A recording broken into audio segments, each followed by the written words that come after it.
우리에게 주신 하나님의 말씀, 구약성경 열왕기 하의 말씀입니다. 열왕기 하 23장 1절에서 20절까지의 말씀.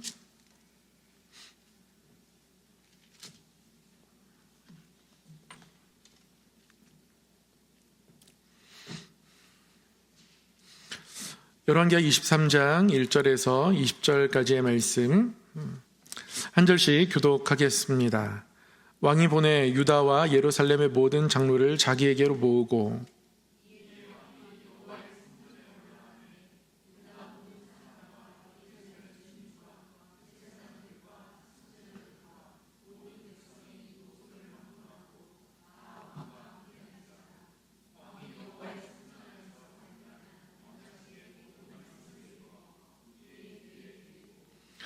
왕이 단위에 서서 여호와 앞에서 언약을 세우되 마음을 다하고 뜻을 다하여 여호와께 순종하고 그의 계명과 법도와 율례를 지켜 이 책에 기록된 이 언약의 말씀을 이루게 하리라 하매 백성이 다 그 언약을 따르기로 하니라.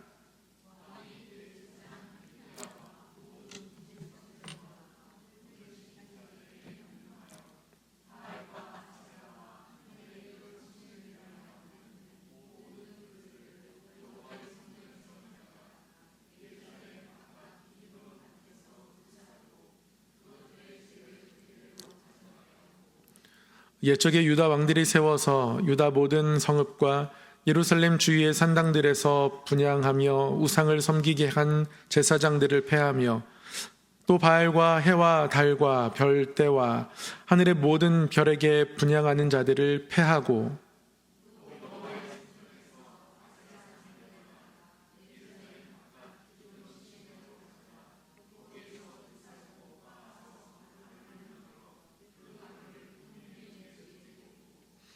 또 여호와의 성전 가운데 남창의 집을 헐었으니 그곳은 여인이 아세라를 위하여 휘장을 짜는 처소였더라.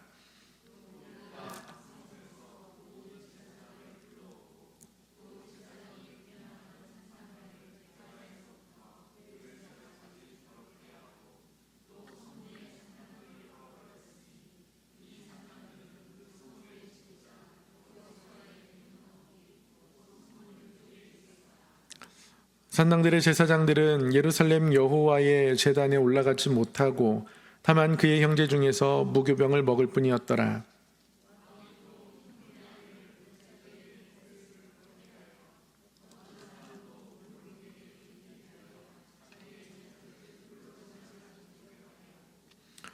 또 유다 여러 왕이 태양을 위하여 드린 말들을 제하여 버렸으니 이 말들은 여호와의 성전으로 들어가는 곳의 근처 넷시 나단 멜렉의 집 곁에 있던 것이며 또 태양 수레를 불사르고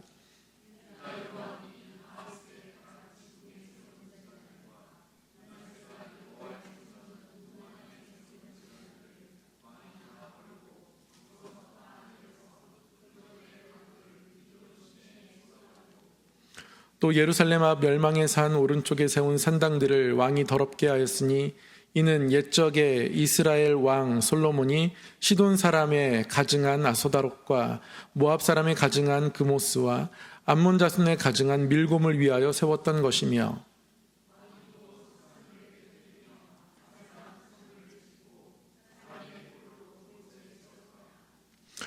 또한 이스라엘에게 범죄하게 한 느밧의 아들 여로보암이 베델에 세운 제단과 산당을 왕이 헐고 또 그 산당을 불사르고 빻아서 가루를 만들며 또 아세라 목상을 불살랐더라.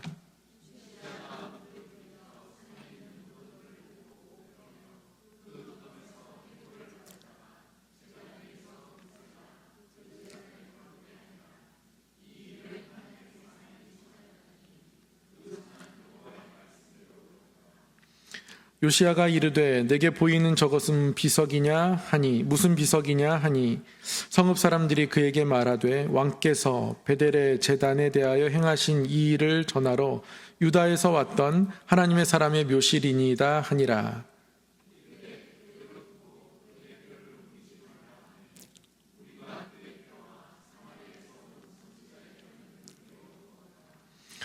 전에 이스라엘 여러 왕이 사마리아 각 성읍에 지어서 여호와를 경노하게 한 산당을 요시야가 다 제거하되 베델에서 행한 모든 일대로 행하고 또 거기 있는 산당의 제사장들을 다 제단 위에서 죽이고 사람의 해골을 제단 위에서 불사르고 예루살렘으로 돌아왔더라. 아멘. 오늘도 하나님 앞에 기도하는 우리 성도님들의 삶과 마음 가운데 우리 하나님의 크신 은혜와 또 약속이 임하기를 간절히 소망합니다. 오늘은 열왕기하 23장 1절에서 20절 말씀을 통해서 언약의 말씀 앞에서라는 제목으로 함께 말씀을 나누고 기도하려고 합니다. 요시야 왕은 아주 강력한 종교개혁을 행했던 왕입니다. 성전을 수리하다가 율법책을 발견하게 되었습니다. 율법책이 성전을 수리하다가 발견될 만큼 그들에게는 아주 일상으로부터 멀리 있었던 사실을 알 수 있습니다. 매일매일 율법책을 읽고 묵상하면서 하나님 앞에서 살아가야 한다는 것을 하나님이 가나안 땅에 이스라엘 백성들을 심으실 때 말씀하셨습니다. 여호수아에게 이 율법책을 주야로 읽어야 한다라고 하나님께서 말씀하셨지만 어느 시대인가부터 이 율법책이 이스라엘 백성들에게 읽혀지지 않았습니다. 이 율법책이 결국에는 어딘가에 처박혀 있어서, 그야말로 처박혀 있어서 성전을 수리하면서 발견된, 그리고 처음에 이 책이 발견됐을 때는 도대체 무슨 책인지도 알지 못하는 그런 상황이었습니다. 제사장들을 통해서 또 하나님의 사람을 통해서 이 율법책이 하나님께서 주신 책이라는 것들을 알게 되고 그 율법책을 읽었는데 율법책이 귀에 들려지는 순간 너무너무 무서운 겁니다. 하나님의 말씀에 순종하지 않았을 때 하나님께서 벌을 내리신다 말씀하고 계시고, 그러나 하나님만을 찾고 찾으면 하나님이 모든 것을 책임진다고 말씀하고 계십니다. 요시야 왕은 이 율법책의 이야기가 지나가는 이야기로 들리지 않았습니다. 가슴을 때리는 이야기로 다가왔습니다. 그래서 오늘 본문 가운데 보면 요시야는 이 율법책의 말씀을 다시 한번 읽게 하고 이 읽혀진 말씀들을 온 백성들이 함께 들어야 한다고 생각합니다. 그러니까 한 사람도 빠짐없이 들어야 하는 말씀들로 다가오게 된 것이죠. 그래서 장로들을 다 자기에게로 모으고 성전에 올라와서 예루살렘 주민, 제사장, 선지자들 모든 백성이 노소를 막론하고 왕과 함께 했다, 2절에 기록하고 있습니다. 그래서 이 언약책의 모든 말씀을 사람들의 귀에 읽혀줍니다. 그들의 귀에 들리도록 하나님의 말씀을 다 읽으면서 다시 하나님 앞에서 언약을 세웁니다. 마음을 다하고 뜻을 다하고 그래서 하나님 앞에 이 말씀대로 살아가기로 결단합니다. 이 언약의 말씀을 내가 이루게 하겠다, 다시 한번 새로운 결심을 하죠. 그리고 3절에 이런 결심을 한 이후에 4절 이하에서는 이 결심을 실행하는 장면들의 이야기가 쭉 나옵니다. 아주 긴 이야기입니다. 4절부터 20절까지 긴 이야기가 이방의 신상들을 허무는 것들, 우상들을 다 허무는 이야기입니다. 그런데 이 허무는 이야기가요, 아주 강력하게 이루어지고 있음을 말씀을 통해 알 수 있습니다. 모든 것들을 다 없앨 뿐만 아니라 어떤 일들을 하냐면 흔적도 남기지 않고요. 그리고 무덤에서 해골의 재를 가져다가 혹은 제사장들, 이방 제사장들, 우상의 제사장들을 다 죽인 후에 그들의 뼈를 불태워서 갈아서 이런 모든 장소에 이렇게 뿌립니다. 그러니까 한마디로 무덤을 만들었다는 얘기입니다. 그냥 없앤 것이 아니라요, 무덤을 만들어서 다시는 사람들이 그곳을 찾지 않도록 만든 겁니다. 아이의 삶에서 떠나기를, 아이의 삶에서 사라지기를 바라는 마음이 요시야에게 있었음을 알 수 있습니다. 무덤처럼 만들어서 완전히 그들의 삶 가운데서 이것이 없어지기를 요시야는 바랬던 겁니다. 여러분, 왜 이스라엘 백성들이 우상을 만들었을까요? 왜 이렇게 다양한 우상들이 많은 곳에 있었을까요? 그것을 없애는 이야기가 4절부터 20절까지 길게 기록되어야 할 만큼 그들의 삶 곳곳에는 많은 우상들이 있었습니다. 여러분, 왜 우상들을 그들이 계속 만들었을까요? 탐욕 때문에 그렇습니다. 인간에게는 탐욕이 있습니다. 이 탐욕이 그들로 하여금 우상을 만들게 합니다. 여러분, 탐욕의 모방이라는 개념이 있습니다. 사람이 태어나서 언제부터 욕심이라는 걸 갖게 될까요? 탐욕에 대해서 여러 가지 설명들을 해나가고 철학자들이 이야기하고 또 심리학자들이 이야기하지만 그 중에 제가 최근에 읽었던 글 중에서 이렇게 와 닿았던 건 프랑스의 아주 유명한 사상가 중에 하나인 르네 지라르라는 사람의 이야기입니다. 이 사람은 탐욕이 모방된다고 이야기했습니다. 설명하기를 어린아이는 또 사람은 내가 무엇을 욕망해야 하는지 잘 알지 못한다는 거예요. 내가 무엇을 간절히 바라야 하는지조차 알지 못하는데 사람들이 무엇에 욕심을 내는지를 보면서 그것을 모방해 간다는 겁니다. 흡사 우리의 광고가 그렇죠. 연예인들이 입는 옷을 보면서 나 저거 하고 싶어. 다른 누군가가 좋은 것을 가지고 있는 것을 보면서 나 그거 하고 싶어. 우리 자녀들 나 그렇게 키우고 싶어. 등등의 모방을 통해서 우리의 욕망이 우리에게 점점 커져간다라는 설명입니다.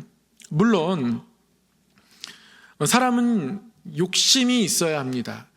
정확히 말하면 욕구가 있어야 합니다. 먹고자 하는 욕구가 있어야지 정상적입니다. 욕구는 발달하게 되어 있습니다.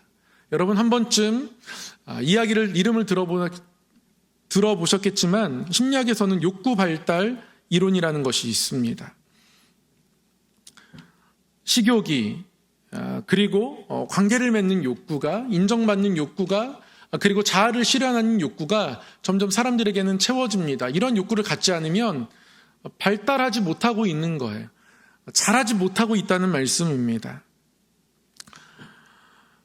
어느 정도의 욕구가 우리에게는 분명히 필요합니다.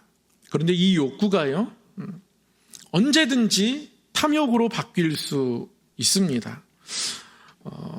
욕구와 탐욕의 차이를 분명하게 구분할 수는 없습니다. 그러나 그러한 구분을 말씀이 우리에게 깨닫게 해줍니다.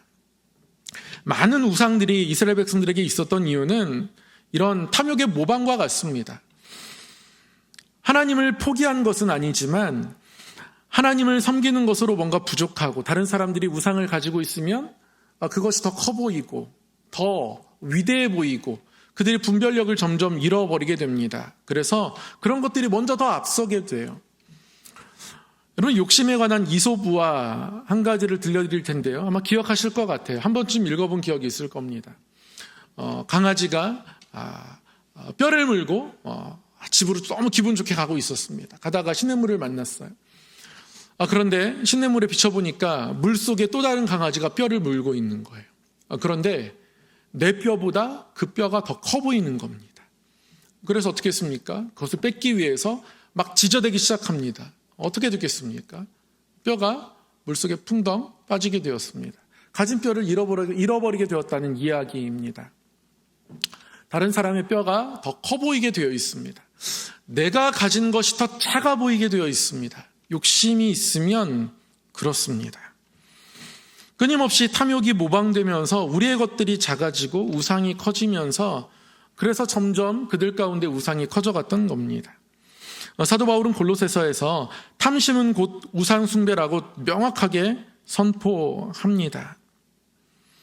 여러분, 우리의 탐심을 말씀 앞에서 점검해야 합니다. 말씀 앞에서 이것들이 하나님께서 주지 않겠다 말씀하시면 하나님 그렇게 감당하겠습니다. 그렇게 살겠습니다. 라는 마음들이 있을 때 우리의 탐심이 하나님 앞에서 놓아지는 겁니다. 그렇게 할 수 있어야 합니다. 무엇이 되었든 하나님이 높이시든 하나님이 낮추시든 하나님이 채우시든 하나님이 비우시든 그 가운데 다 만족할 수 있는 사도 바울의 그 자족함이 우리 가운데 있어야 합니다. 하나님께 다 맡겨드리는 것이죠. 어떤 결과도 하나님의 것이라고 인정하며 살아가야 합니다. 그러면 하나님이 혹시나 허락하지 않으셔도 삶이 요동하지 않습니다. 저에게 한 청년이 자기의 장래에 대해서 언젠가 저한테 한번 이야기하더라고요. 목사님, 저는 이러이러한 시험을 준비하고 있고 이런 시험을 통해서 저는 이러한 일들을 앞으로 하고 싶습니다. 그런 꿈을 가지고 있는 것이 좋았는데요. 그 뒤에 이어지는 말이 저에게 더 좋게 다가왔습니다. 목사님, 그러나 혹 하나님이 허락하지 않으시면, 또 하나님이 다른 길 주시면 그래도 저는 실망하지 않을 겁니다. 제 삶은 하나님의 것이니까 그냥 하나님이 인도하시는 대로 따라가겠습니다. 자신이 이러한 시험을 통해서 이렇게 바뀌고, 그래서 우리나라에 선한 영향력을 끼치고 싶지만 그러한 자리까지 하나님이 인도하시지 않는다 할지라도 그 또한 하나님의 뜻이라고 미리 고백하고 있는 거예요. 그럼 결과를 하나님께 맡기는 마음이 탐심에서 벗어나는 마음입니다. 사람에게는 계속해서 탐심이 생겨납니다. 이런 이야기가 있더라고요. 지어낸 이야기겠지만 그런 얘기입니다. 남편을 구할 수 있는 백화점이 있었대요. 여기를 가면 남편감을 찾을 수 있습니다. 1층에 갔더니 직업도 좋고 그리고 아이들을 잘 챙기는 알뜰살뜰한 그런 남편들이 있었습니다. 거기서 소개팅을 하고 남편을 만날 수 있는데요. 근데 2층에 올라가는 것을 보니까 2층의 상품 안내가 더 좋습니다. 그런데 2층으로 올라가기 전에 그 백화점에 룰 하나가 써 있는 거예요. 이 백화점은 층수로 올라가면 내려올 수는 없습니다. 그런데 2층에는 어떠한 남편들이 있냐면 직업도 좋고 아이들도 너무너무 좋아하고 그리고 돈을 잘 버는 남편들이 있대요. 그래서 당연히 2층으로 올라가지 않겠습니까? 2층으로 올라갔는데요. 3층으로 올라가는 또 계단이 있는 거예요. 3층에 보니까 3층에는 뭐가 있냐면 직업도 좋고 아이들도 좋아하고 돈도 잘 벌고 그리고 살림도 잘하는 사람이 있대요. 이게 3층입니다. 여러분, 3층에 올라갔습니다. 3층에 있는 사람들을 쳐다보지 않아요. 어디를 가겠습니까? 4층엔 뭐가 있을까? 4층에 갔더니 직업도 좋고 아이들도 좋아하고 돈도 잘 벌고 살림도 잘하고 그리고 잘생기고 로맨틱한 성격을 가진 남자가 있다는 거예요. 4층에. 이 4층까지 온 사람이 이제 그러면 5층엔 뭐가 있을까? 5층엔 스페셜이래요. 5층에 올라갔습니다. 5층에 뭐가 있었겠습니까? 5층에는 텅 비어 있었습니다. 그런데 4층으로 내려갈 수가 없습니다. 계속해서 올라가고 싶은 거예요. 계속해서 채워가고 싶은 겁니다. 다른 사람의 삶을 모방하면서 다른 사람의 삶을 통해서 우리는 탐욕을 배웁니다. 지금은 그 탐욕을 배우기에 너무나 좋은 시대입니다. 탐심이 우상숭배라는 이 말씀이 우리에게 가장 강력한 메시지로 다가오는 시대입니다. 여러분, 그런 것들을 미워할 수 있어야 합니다. 미워하게 해달라고 기도해야 합니다. 내가 부러워하는 것들을 억지로 눈 돌리는 것이 아니라 하나님, 저의 모습이 이렇습니다. 하나님께 인정. 하나님, 저 자꾸 이런 걸 부러워합니다. 하나님, 저 자꾸 저런 교회들을 부러워합니다. 하나님, 그런 것들보다 더 본질적인 것들을 좋아할 수 있도록 해달라고 하나님께 기도해야 합니다. 우리의 마음 가운데 하나님 앞에 이렇게 우리를 있는 모습 그대로 내어놓지 않으면 우리는 이 세상에서 계속 탐심의 지배를 받을 수밖에 없습니다. 계속 우리 안에 있는 탐심이 모방될 겁니다. 이 하나님이 싫어하시는 우상들에 대해서 그것들을 정리하면서 그것들을 무덤으로 만들었던 이 요시아의 모습이 다시 한번 제 모습이 되기를 바라는 마음들이 생겨났습니다.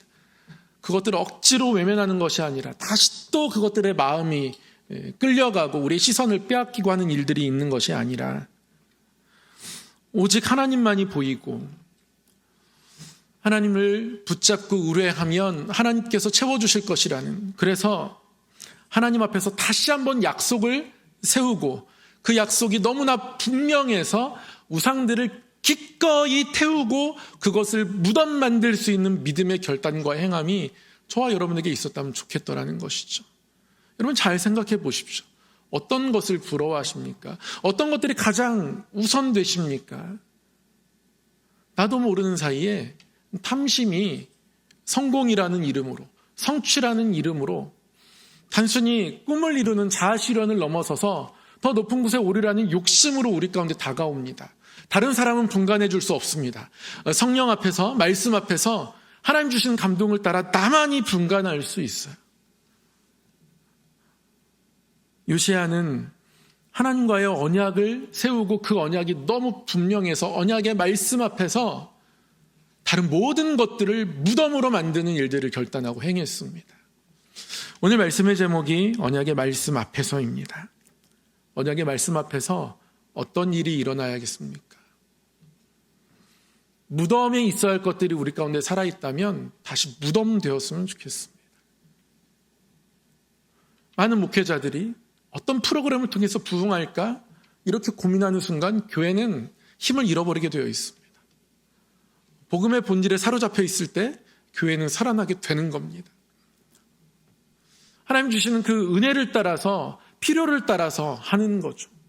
어떤 교회가 두 날개 이런 것으로 부흥했으니까 우리도 해보자. 그냥 따라하는 것, 방법만 따라가는 것들이 어떤 능력이 있겠습니까?